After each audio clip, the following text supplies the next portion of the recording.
¿Qué te pasó? Bien, tenía 20 años, estaba con un grupo de amigos, tenía una moto, salíamos todas las noches. eh, Se puede decir que era el sueño del adolescente, amigos, joda, boliche, salidas. En una de esas salidas mm, voy a buscar a un amigo para ir a un pueblo vecino en las sierras, a Embalse, y me encuentro con otro amigo que me pide si lo puedo llevar. Martín, vamos. A las 2 de la mañana nos volvíamos, que generalmente siempre quedábamos hasta las 5 o 6, pero esa vez volvimos a las 2:30. Y cuando cruzo, el camino es todo de subida y bajada, lomas, curvas, contracurvas. Y cuando empiezo a descender en una loma, me encuentro con un auto que venía de frente. Intento esquivarlo, me tiro a la banquina, pero son segundos, segundos. Tac, tac, tac, siento el golpe, un golpe muy fuerte. El auto como que quiere volver a su mano, pero fueron segundos. Y en esos segundos vuelo. Siento que tardo mucho en caer. Cuando caigo, muy dolorido todo mi costado izquierdo, mi brazo. Sentía que algo caliente la pierna, algo caliente me corría por el cuerpo, y escuchaba los gritos de mi amigo lejos, lo escuchaba lejos. Y el auto queda ahí en contramano, empiezan a bajarse, veo sombras, porque eran luces que veía y sombras, y gritando, chicos gritando, eran por lo menos 5 o 6 chicos que gritaban, se insultaban, y uno me encontró, era oscuro, y cuando me encuentra me decía: flaco, no te mueras, no te mueras. Yo le decía: mi amigo, ¿dónde está? ¿Está bien tu amigo? ¿Está bien? Eh, y me empecé a desvanecer. O sea, sentía que corría algo muy caliente por mi cuerpo, y yo me di cuenta que era sangre. Digo: me muero, me muero, digo, me muero, me muero. Y algo empiezo a sentir que empieza a gritar otro chico: le falta la pierna, le falta la pierna. Pero todo eso fue muy confuso, estaba aturdido, ¿viste? No lo tenía claro. A todo esto, eso fue un viernes, yo me despierto 2 días después, que empiezo a recordar. Mi familia me dice que yo estuve despierto antes. Y cuando me despierto, lo primero que veo, estaba lleno de cables, mangueras, todo, el brazo inmovilizado. Recuerdo, me chocaron, me chocaron. Y cuando veo el tema del brazo, digo: algo de una pierna escuché, algo de una pierna me sonaba. Y cuando empiezo a mirar hacia los pies, veo un solo pie que levantaba la sábana.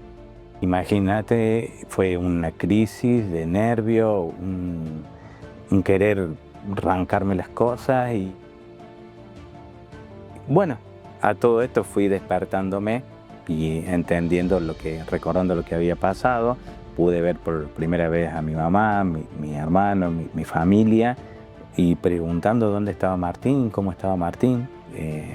Mi amigo, si tenía las 2 piernas, porque era algo que me preocupaba, porque yo sabía que me pegó a mí de costado y sabía que mi amigo también. Entonces él tenía la pierna quebrada en 3 partes, pero las tenía las 2. Entonces, bueno, de ahí empieza el peregrinar o toda la odisea, que fueron 2 meses y medio de internación, de operaciones, y bueno, pero ya es otra historia. Bueno, quiero saber los pensamientos cuando te despertaste después del accidente.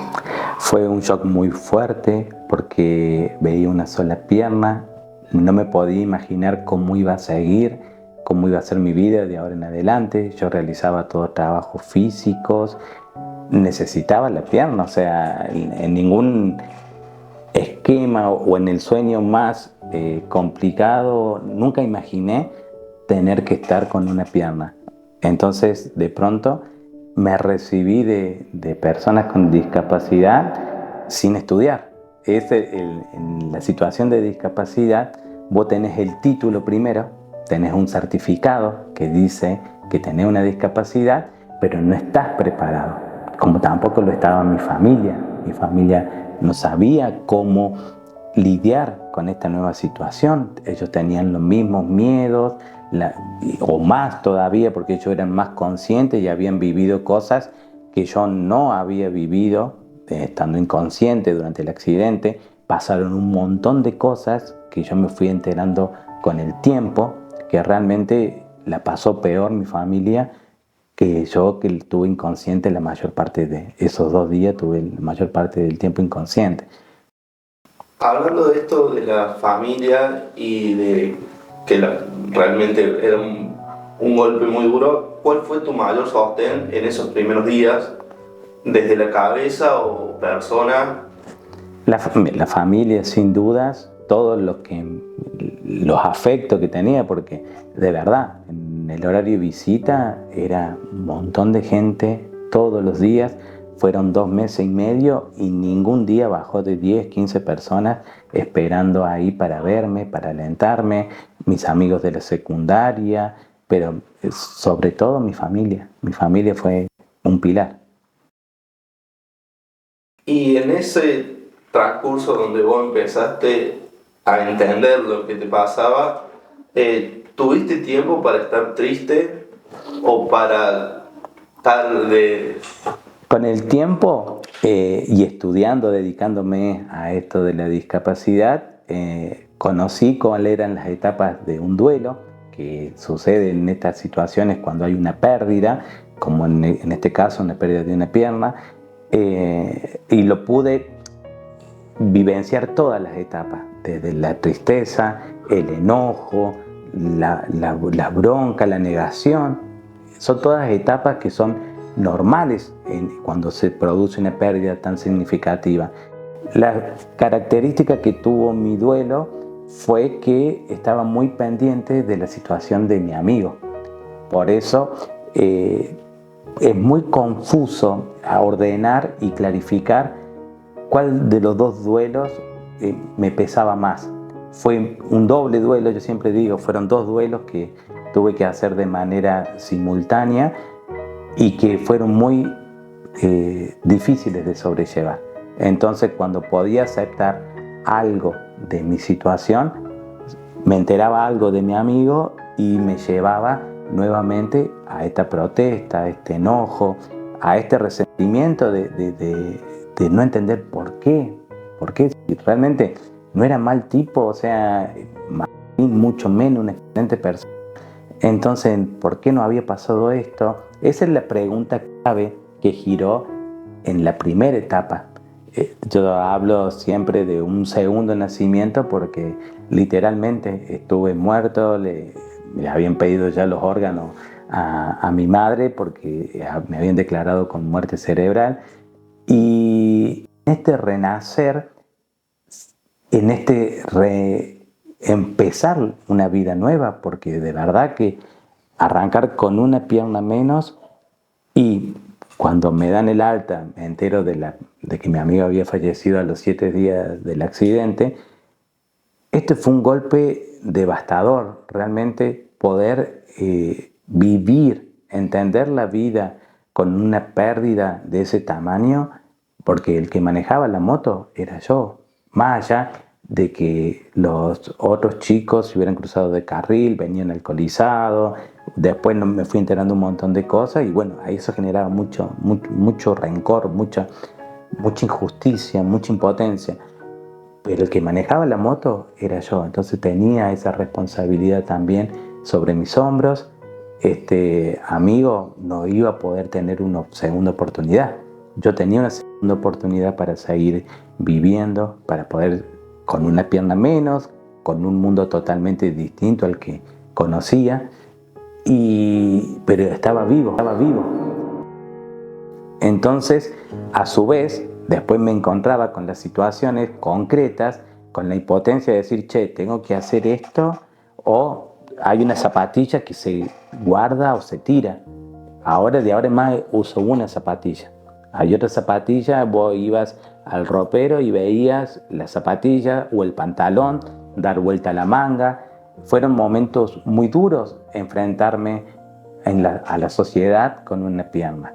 Sobre todo dentro del hospital estaba cuidado, había mucho, era el mimado del piso sin duda, en terapia. Realmente me querían mucho dentro del hospital y estaba seguro, contenido. Cuando salí, recuerdo qué impacto que fue. La primera vez que dentro del mismo hospital yo me manejaba en silla de ruedas y bueno, fui un paso más, salí de la sala y bajé al hospital, a la recepción y vi un montón de gente que no veía normalmente. Y verme en la silla de ruedas, cómo me miraba la gente, los niños, me impactó tanto que tuve que volverme a mi habitación, encerrarme y llorar.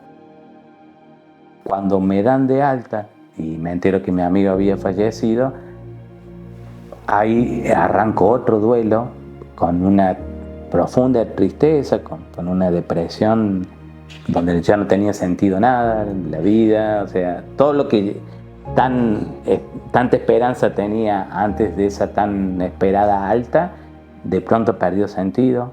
Recuerdo muy claro porque ingresé al hospital en verano, era el 13 de febrero, y cuando salgo ya era otoño.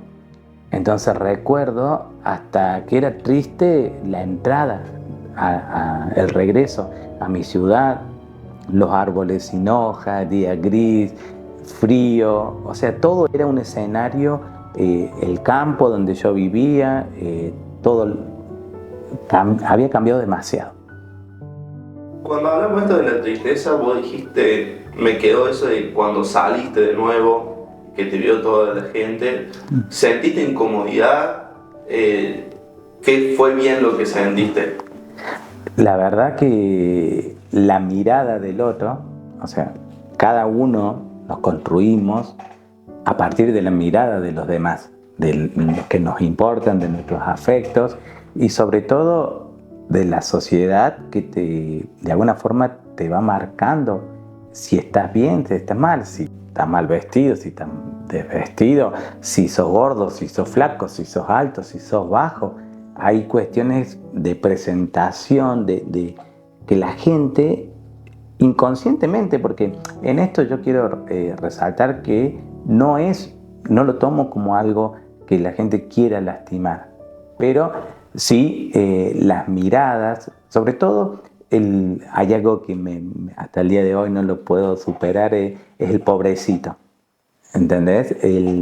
Ay, pobre, pobrecito, ¿por qué no usas piernas? Te dicen, porque detrás de todas estas afirmaciones, cuando el que viene y te pregunta, che, pero ¿no podés usar una pierna ortopédica? Y te está diciendo inconscientemente de que está mal como vivís, está mal tener una pierna menos. Teniendo una pierna ortopédica, vos serías normal.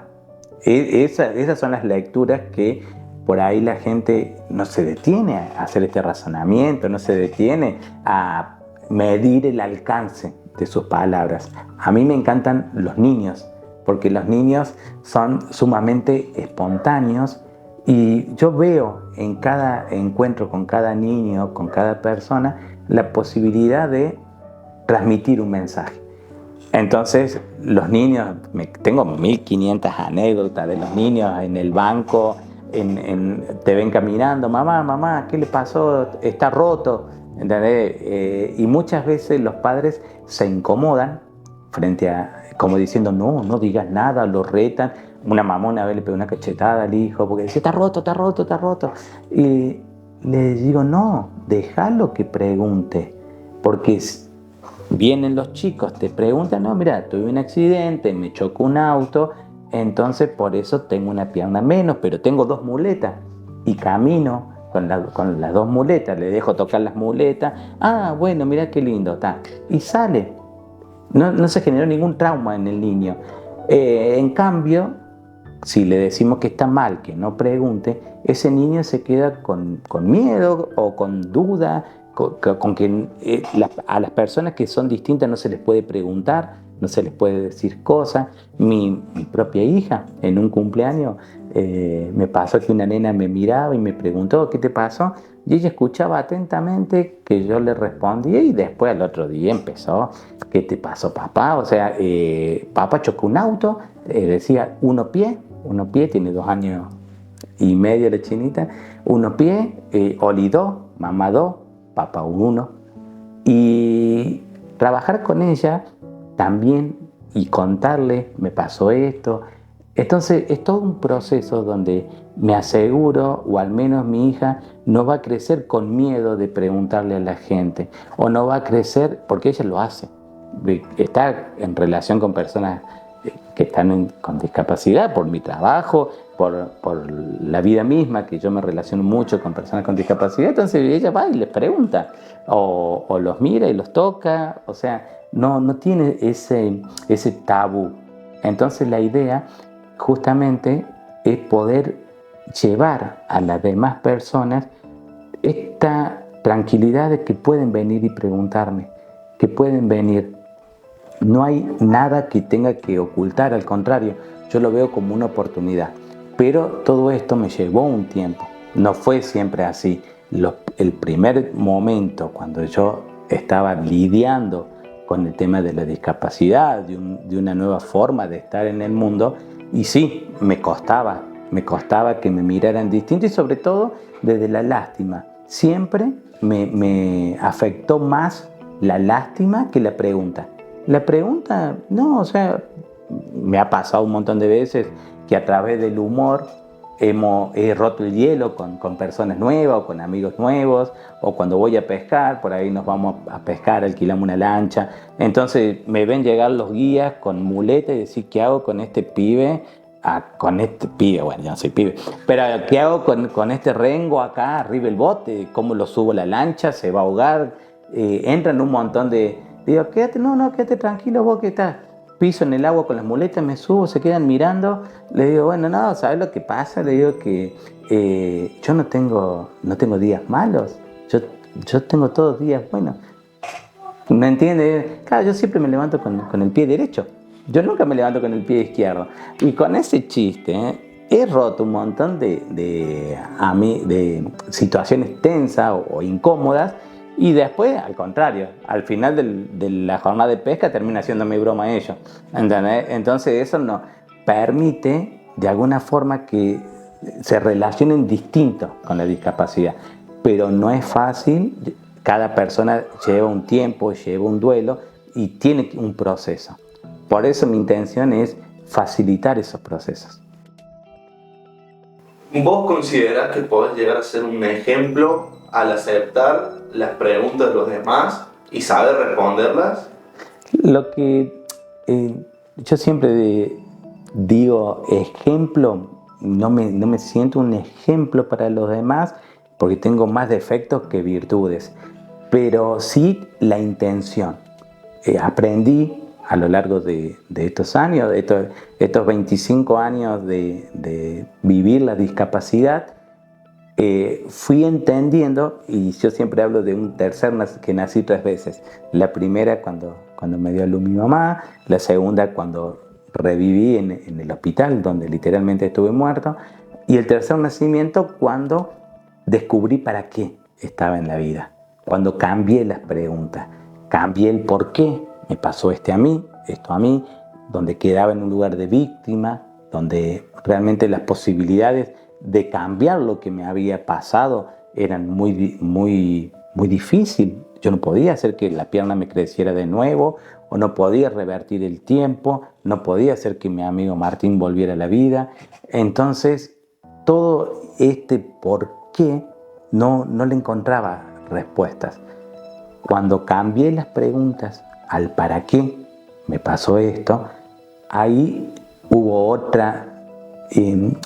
otro nacimiento donde mi vida tomó sentido.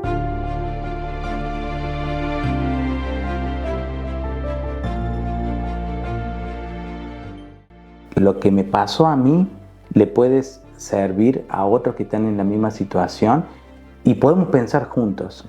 Yo siempre me defino, o al menos la intención que tengo, es facilitar la conciencia en los demás y sobre todo cambiar las preguntas. No tengo la respuesta. No tengo la respuesta de lo que le pasa a cada uno en su vida. Sí soy responsable de mi discapacidad, yo soy responsable de lo que me pasa en mi vida y sobre eso sí tengo control.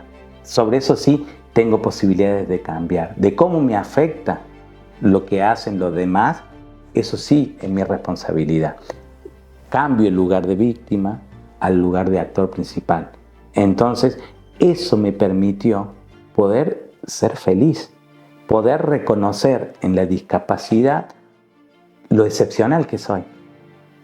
Soy excepcional. Vos me mirás de afuera, las personas que me ven a un hombre con una pierna que va feliz por la vida, que puede tener una vida plena con su esposa, con su hija, que hace todo lo que se propone. Entonces, digo, algunas de las aprendizajes que realicé durante estos años, esta evolución que tuve como persona, mucho aprendizaje que me llevaron muchas horas de lectura, mucho intercambiar, mucho aprender de las familias. Nosotros en Calén, el centro que me dediqué mi vida a la discapacidad, estudié la carrera de educación especial, investigué durante muchos años el tema del duelo, de cómo se acepta una discapacidad, e investigué mucho sobre violencia escolar, sobre discapacidad y prosocialidad, que educación en valores. O sea, hay un montón de temas en los que me especialicé que eran intereses que servían para ayudar a los demás. Todo lo que aprendí siempre ayudó a otro. Ese fue mi eje.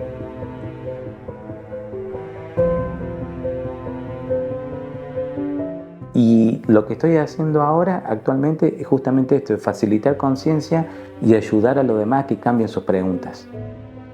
¿Cómo describirías esa frase sabiendo que viene un poco de lo que ya acabas de decir? Bien, he estudiado, como te decía, muchos autores muy diversos. Uno que me marcó muchísimo, que se lo recomiendo siempre a todos, se lo envío a todos los que conozco, es el Seminario Fénix de Brian Tracy. Es un video de YouTube que dura 10 horas y te da herramientas muy concretas para cambiar y ser responsable de tu éxito personal, pero no hablando en términos económicos ni en términos de fama, sino en términos de realización personal y sobre todo de servicio a los demás. Entonces ahí por primera vez escuché esta frase de nos convertimos en lo que pensamos. Obviamente, cuando algo me interesa empiezo a investigar, empiezo a buscar otros autores, empiezo a completar y a estudiar, pero en esas horas de estudio focalizo sobre todo lo que me permite evolucionar como persona, que me hace ser mejor esposo, que me hace ser mejor padre, que me hace ser mejor amigo. Entonces, todos los días hay una evolución constante, perseguir objetivos, perseguir metas, perseguir sueños, pero sobre todo es tener claro cuál es la intención de mi vida. En un momento hablaba de propósito, después descubrí autores que hablaban de intención, que es mucho más amplio y más profundo que un propósito en la vida. Y mi intención es justamente ayudar a los demás a que encuentren su felicidad y que reconozcan que son responsables de su vida, son responsables de lo que le pasa, lo bueno y lo malo. Y mucho de lo que nos pasa tiene que ver con lo que creemos. Entonces, hay autores que decían, si crees que mereces ser feliz, tenés razón. Si crees que no mereces ser feliz o que no podés ser feliz, también tenés razón. Entonces, por eso nos convertimos en lo que pensamos. Yo pienso todos los días que soy feliz Yo pienso y agradezco todos los días lo que tengo. Yo pienso que merezco tener libertad financiera y la tengo. Yo pienso todos los días que soy capaz de realizar todo lo que me proponga.